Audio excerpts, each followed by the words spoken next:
Alhamdulillah bersyukur kita kepada Allah Subhanahu wa Ta'ala di atas nikmat dan kurnia dapat kita bersama-sama menunaikan salat fardu subuh berjemaah dan kita dapat berada di dalam majlis ilmu teman-teman syurga.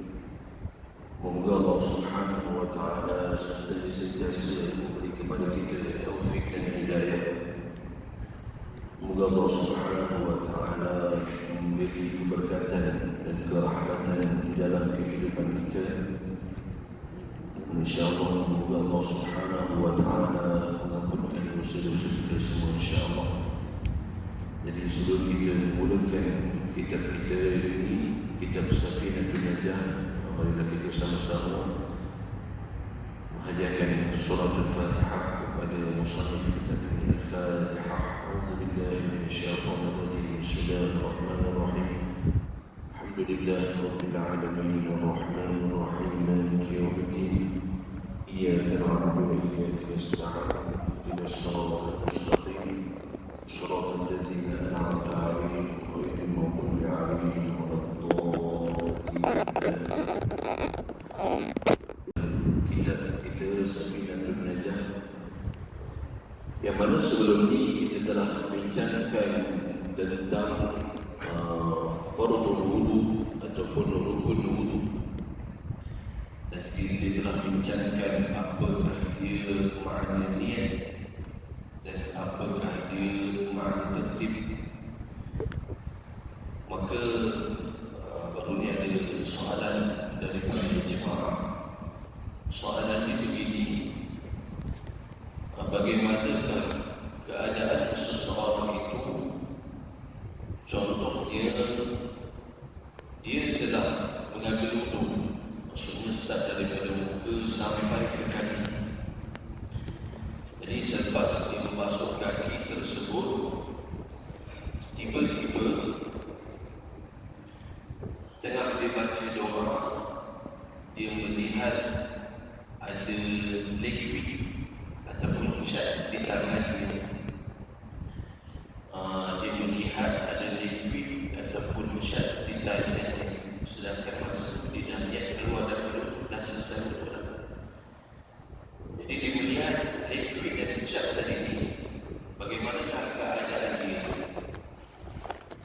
Maka jawapan daripada soalan tersebut adalah, jadi bila mana dia telah mengambil wudu, sekalipun dia mengambil wudu tersebut telah selesai ke kaki dan selesai keseluruhannya, tapi disebabkan ada satu juzuk daripada anggota wudu yang sebelumnya tak terkena air sepenuhnya, seperti adanya liquid ataupun cat pada tangan tadi, maka dia perlu kembali balik pada tempat yang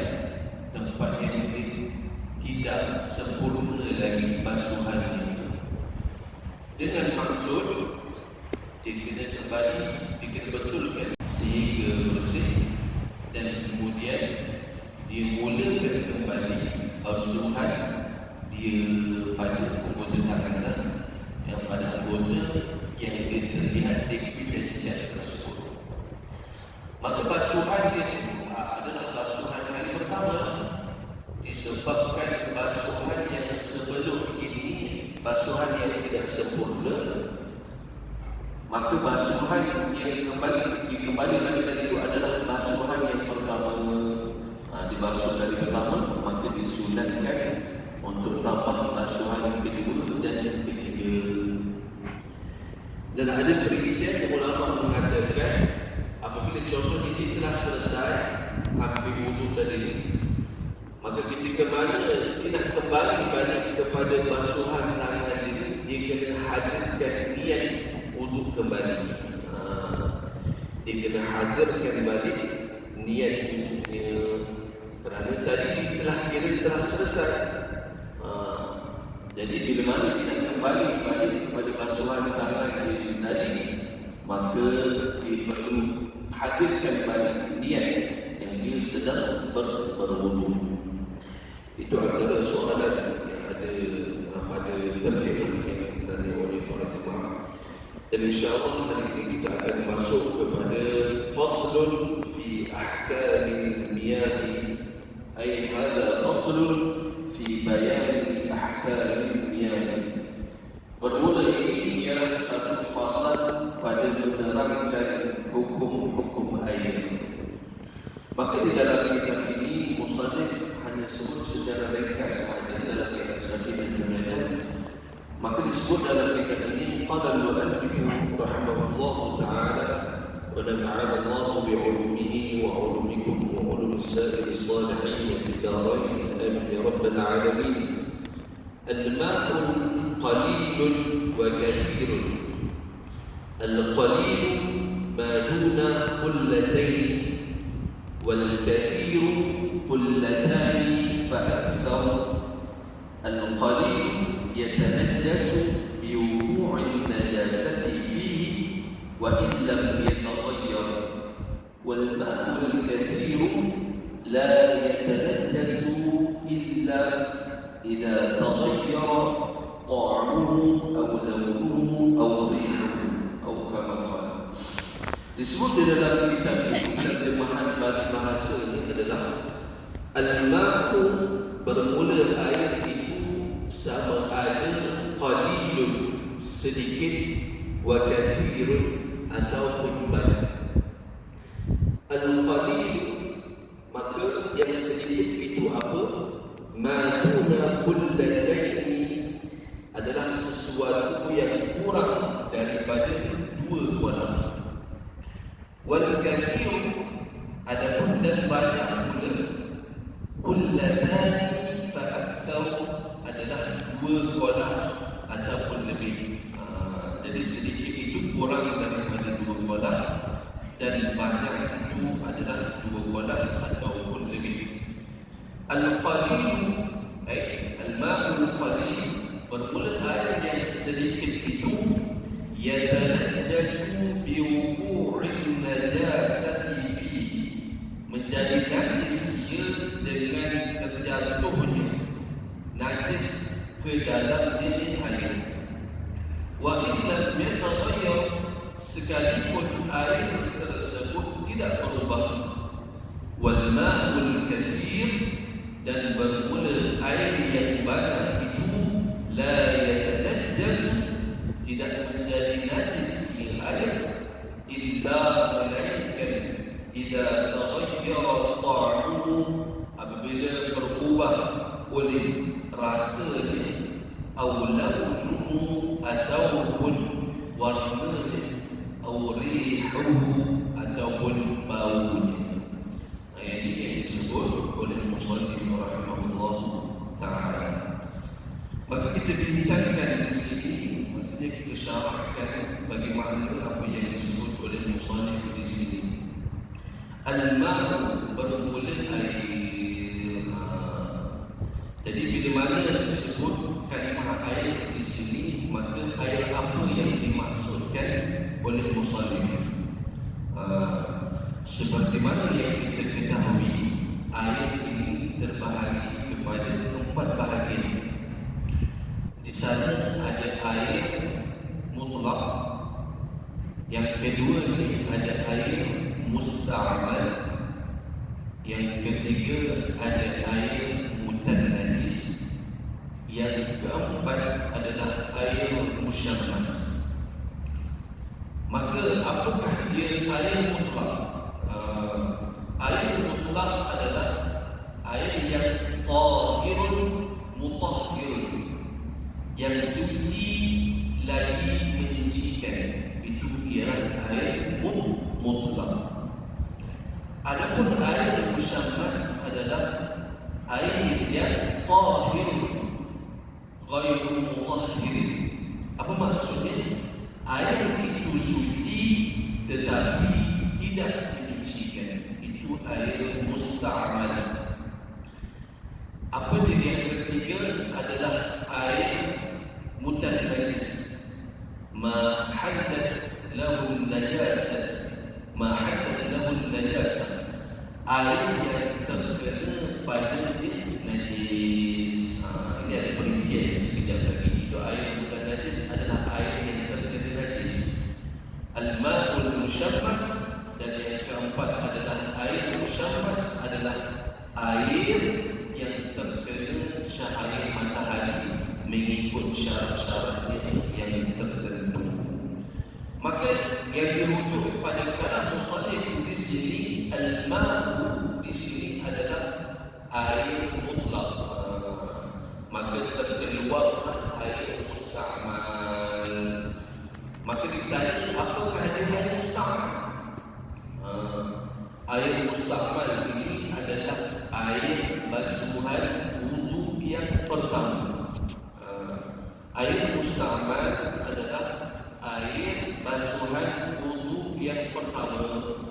Jadi kita mengambil wudu tadi, bila mana kita mengambil wudu, maka air yang jatuh daripada basuhan wudu yang pertama, sama ada muka kita, tangan kita ataupun kaki kita, air basuhan yang pertama itu adalah air musta'mal. Dengan maksud macam mana? Dengan maksud air tersebut tidak boleh digunakan lagi untuk bersuci. Adapun dia boleh lagi digunakan untuk minum. Kita boleh gunakan air itu untuk kita minum, sebab air itu masih lagi tahir, air itu masih lagi suci. Tetapi dia tidak mutahhir, dia tidak menyucikan bagian lain. Maka air musta'mal, walaupun kita lihat pada air tersebut tidak ada perubahan apa-apa, ialah air basuhan wudu yang pertama kan? Bila mana air basuhan wudu yang pertama, maka dia keluar daripada muka kita tadi ini, tak nampak ada perubahan apa-apa lah. Tapi disebabkan dia ini adalah air basuhan wudu yang pertama, maka air tersebut dipanggil sebagai air musta'mal. Itu air musta'mal. Jadi terkeluar daripada sini air musta'mal. Air musta'mal tak termasuk dalam tajuk yang diceritakan di sini. Dan terkeluar juga air bukan najis. Maka disebut dalam kitab ini al-ma'u, bermula air. Jadi air apa di sini? Maka dia ditelakkan alif lam tersebut, kalau dalam bahasa Arab dipanggil alif lam pada al-ma'u adalah alif lam lil ahdi, alif lil ma'lum. Alif lam yang ada pada kalimah al-ma'u itu adalah alif lam lil ahdi dengan maksud alif ma'lum, alif lam yang telah diketahui. Jadi air apa yang diketahui di sini adalah air mutlak, ataupun kita panggil dia sebagai air yang tahirun mutahhirun. Air tahirun li nafsihi, mutahhirun li ghairihi. Dengan maksud air tersebut suci bagi zat dirinya, mutahhirun li ghairihi, dan menyucikan bagi yang lain. Itu yang dimaksudkan di sini. Maka dirujuk kepada air mutlak. Maka bila mana kita sebut tentang air mutlak, apa maksud mutlak? Mutlak ni apa? Sebut mudah air mutlak. Ataupun kita terjemah mutlak ni adalah air semata-mata air. Air mutlak ini adalah air semata-mata air. Bila sebut air semata-mata air, ada air yang tak mutlak tu, ada air yang tak semata-mata air tu. Maka disebut di dalam syarah bagi kitab ini, mutlak di sini ada semata-mata air. Air al-mutlaqu 'anil qalbi, semata-mata air 'anil qalbi, mutlak daripada segala khair. Air yang mutlak, iaitu semata-mata air yang mutlak tersebut anil qalbi, daripada segala kaitan. Maka di sana ada air yang mukhayyad, ada air yang dikaitkan, bukan air mutlak. Maka air yang dikaitkan bukan air mutlak ini diterbahagi kepada dua. Yang pertama mukhayyad lazim, air yang kita sebutnya secara berkait, secara lazim, secara wajib. Yang keduanya ghairu lazim, air yang disebut dengan kait secara tidak lazim. Maka di sana yang disebut secara lazim apa biasanya? Biasanya bila kita sebut air itu, kita tak boleh ubah nama air itu, mesti kita tentu saja. Contohnya seperti air kelapa. Jadi air kelapa ni, kalau dia duduk dalam cawan, kita panggil dia air kelapa. Kalau kita bubuh di dalam mesin, dia tetap lagi air kelapa. Kita bubuh di dalam mangkuk, dia tetap air kelapa. Jadi air kelapa ni adalah air yang qaid lazim. Ikatannya adalah memang kena sebut dia, tak boleh tak sebut. Kalau kita rasa mesti kita kena sebut air kelapa. Air kelapa. Yang kedua mukhayyad bil ghairu lazim, air yang dikaitkan tidak lazim, tidak wajib, seperti air sungai. Jadi air sungai bila mana duduk di dalam sungai, air tersebut kita panggil air sungai. Kalau air tersebut kita masukkan di dalam cerik, maka air itu jadi air cerik. Jadi air sungai yang kita masuk dalam cerik jadi air cerik. Jadi bila kita masuk dalam cawan, maka kita katakan ini air yang boleh untuk diminum. Itu adalah qaid yang ghairu lazim, qaid yang tidak wajib, tidak lazim kita sebut ini. Maka yang dimaksudkan dengan mutlak di sini, mutlak pada sudut apa?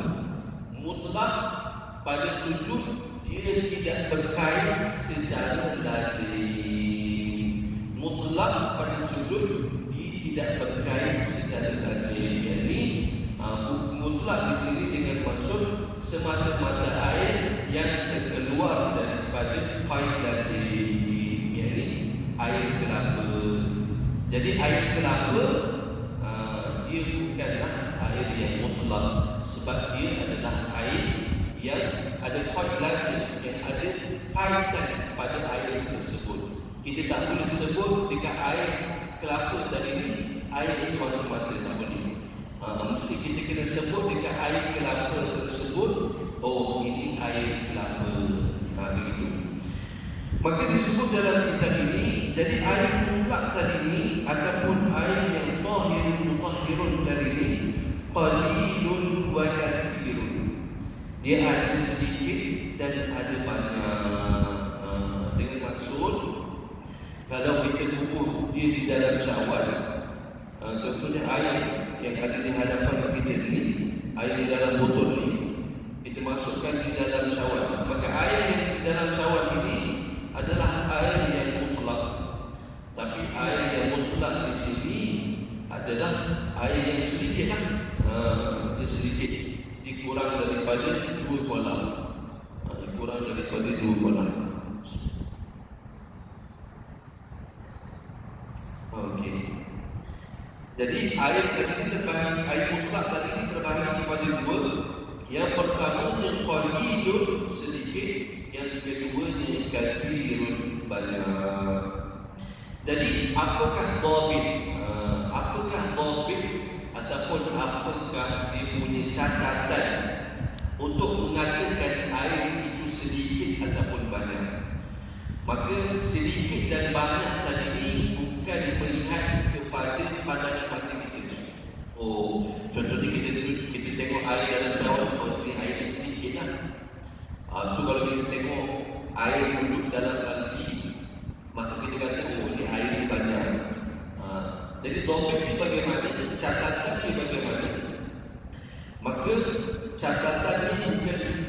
pada segi kita pandangan mata kita, bukan pada segi pandangan mata kita, oh kata air ni sedikit, air ni banyak.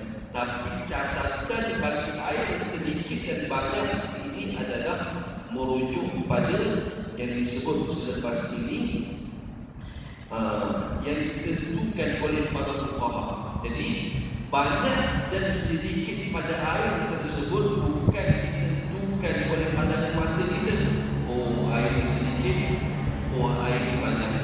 Tapi sedikit dan banyak tersebut ditentukan oleh para fuqaha, para ulama fiqh. Maka para ulama fiqh mengatakan air yang sedikit itu ialah al-qalil ma duna kullataini, adalah sesuatu yang kurang daripada 2 kolam. Itu topik bagi air yang sedikit. Al-qalil ma duna kullataini, air yang kurang daripada 2 kolam. Maka kalau air itu walaupun sebesar sebanyak air di dalam baldi, tapi kalau air itu tidak cukup 2 kolam, maka dikatakan pada air tersebut sebagai air yang masih sedikit dari. Adapun kalau air tersebut lebih daripada 2 kolam, maka barulah kita katakan air itu banyak.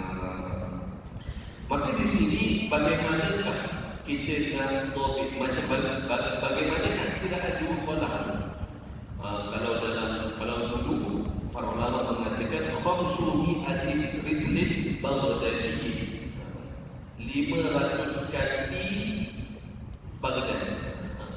Jadi ulama dulu kata 2 kolam ni bersamaan dengan 500 kaki Baghdad. Apa pula 500 kaki Baghdad? Maka ada disebut di dalam kitab yang moden, maksudnya kitab yang ditulis oleh para ulama, disebut dalam kitab Fiqhul Islam wa Adillatuhu, disebut bagaimana kiraan 2 kolam.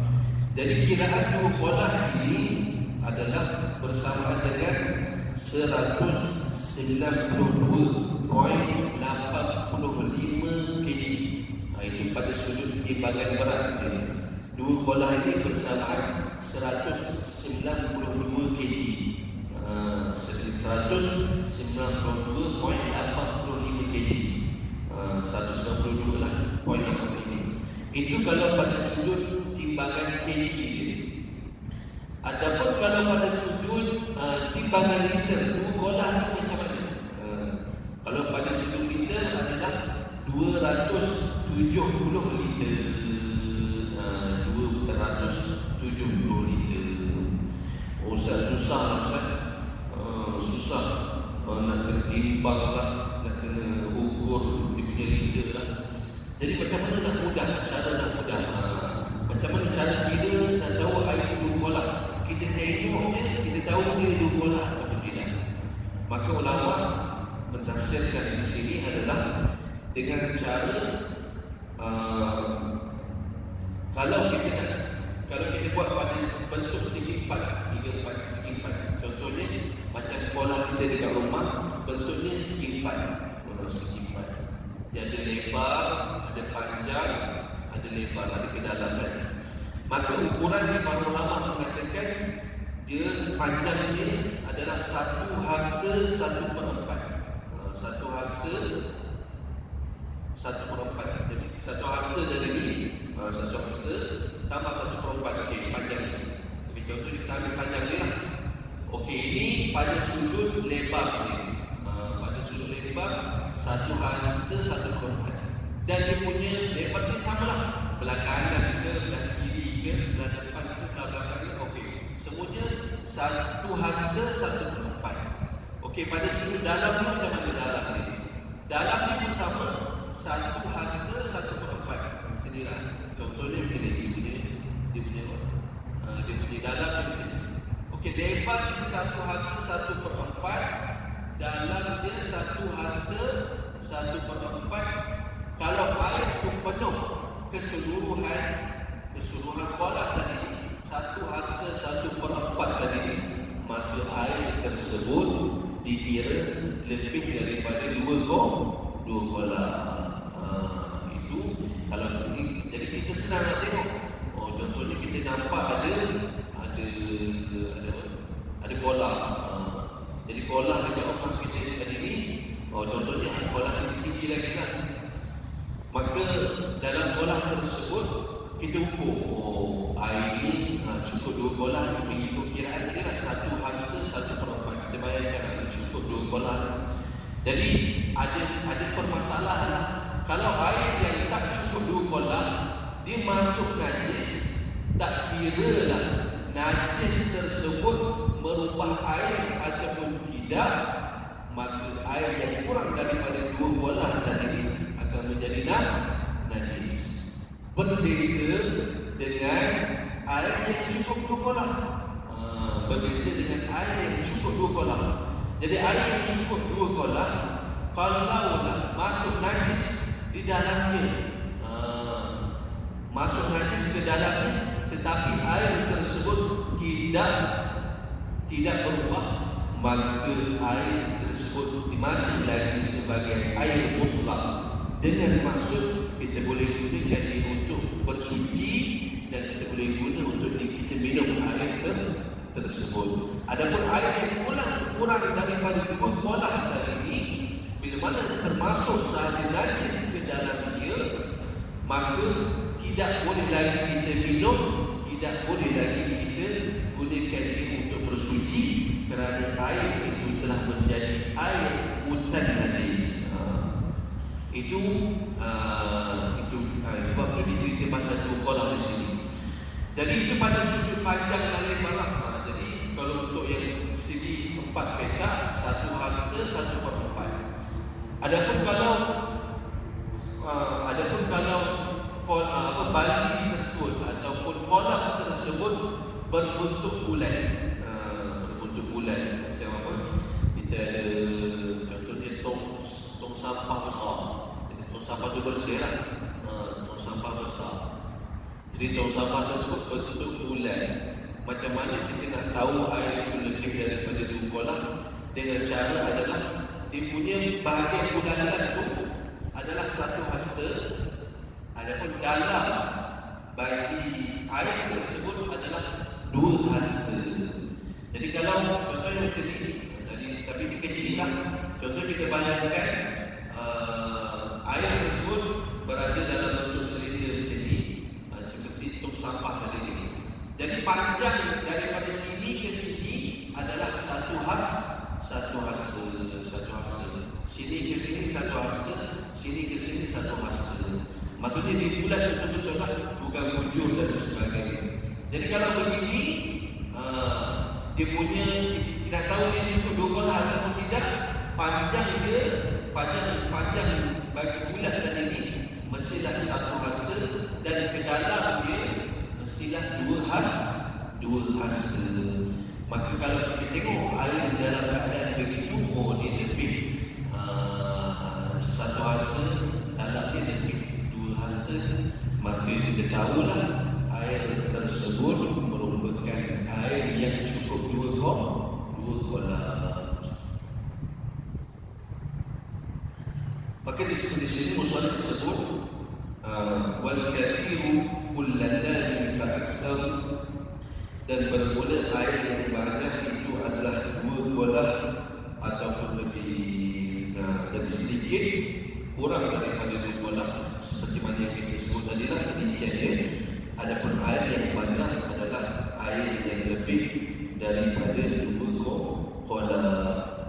Al-qalil yatanajjasu biwuqu'in najasati fihi wa in lam yataghayyar. Bermula air yang sedikit itu menjadi najis dia biwuqu'in najasati, dengan terjatuhnya najis di dalamnya air. Wa in lam yataghayyar, sekalipun air tersebut tidak berubah.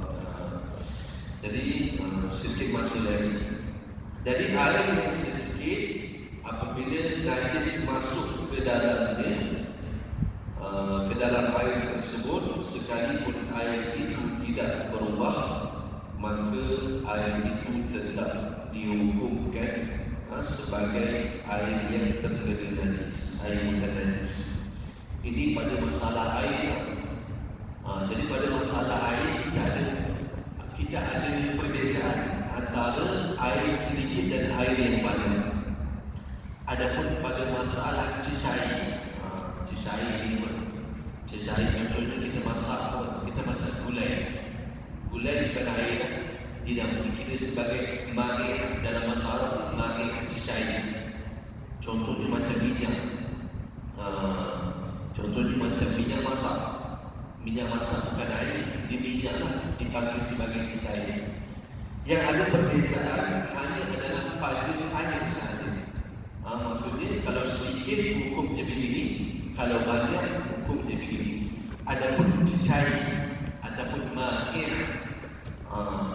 dia tidak ada perbezaan. Maksudnya sedikit ke ataupun banyak ke cecair tersebut. Contohnya minyak tersebut 500 liter. Banyak pun 500 liter. Tiba-tiba jatuh najis ke atas minyak tersebut. Jatuh najis ke atas minyak tersebut. Masa tu tak boleh kita tengok, dia berubah. Ini 500 liter ni, dia berubah warna tak? Berubah rasa tak? Kalau cecair masuk sahaja najis ke dalam cecair tersebut, sekalipun cecair tersebut lebih daripada 2 kolam, maka tetap cecair tersebut akan menjadi najis. Tetap cecair tersebut akan menjadi najis. Tetapi di sini ada perincian yang di sana najis pula terbagi kepada 2. Yang pertama, najis yang dimaafkan. Yang kedua, najis yang tidak dimaafkan. Kalau jatuh najis yang dimaafkan, maka masih lagi dikira suci. Kalau jatuh najis yang tidak dimaafkan, maka tidak dikira suci. Maka perbahasan ini agak panjang. Maka insya-Allah kita akan bahas pada minggu yang akan datang insya-Allah. Jadi kesimpulan daripada hari ini yang kita dapat, air mutlak itu adalah air yang suci pada dirinya dan dia boleh menyucikan bagi yang lain. Dan air mutlak itu maksudnya kita sebut pada air itu semata-mata air. Maksudnya kita tengok air ni, air, kita sebut dia air saja dengan tanpa ada khair. Maksudnya contohnya kalau air kelapa, kita tengok dia, kita tahu lah air kelapa, kita tak boleh sebut dia air saja, kita mesti kena sebut air kelapa. Adapun air mutlak ni, kita boleh itelakkan dia semata-mata air dengan maksud air, tak perlu ada kait apa-apa. Adapun air kelapa, maka kita tengok dia, kalau kita rasa lazim, wajib kita sebut air kelapa, kita tak boleh sebut air saja. Itu maksud air mutlak. Dan yang kedua ni adalah bagaimana kiraan kolah. Kolah yang kita sebut tadi ini, air yang sedikit adalah air yang beralamin. Sallallahu alaihi wasallam wa ala alihi wasallam. Allahumma alimna ma yanfa'una wanfa'na bima 'allamtana wa zidna 'ilma wa'amalan mutaqabbala. Rabbana zalamna anfusana wa la taghfir lana wa tarhamna lanakunanna minal khasirin. Rabbana atina fid dunya hasanatan wa fil akhirati hasanatan wa qina adzaban nar. Sallallahu alaihi wasallam. Alhamdulillahirabbil alamin. Jadi terima kasih kepada semua jemaah yang hadir.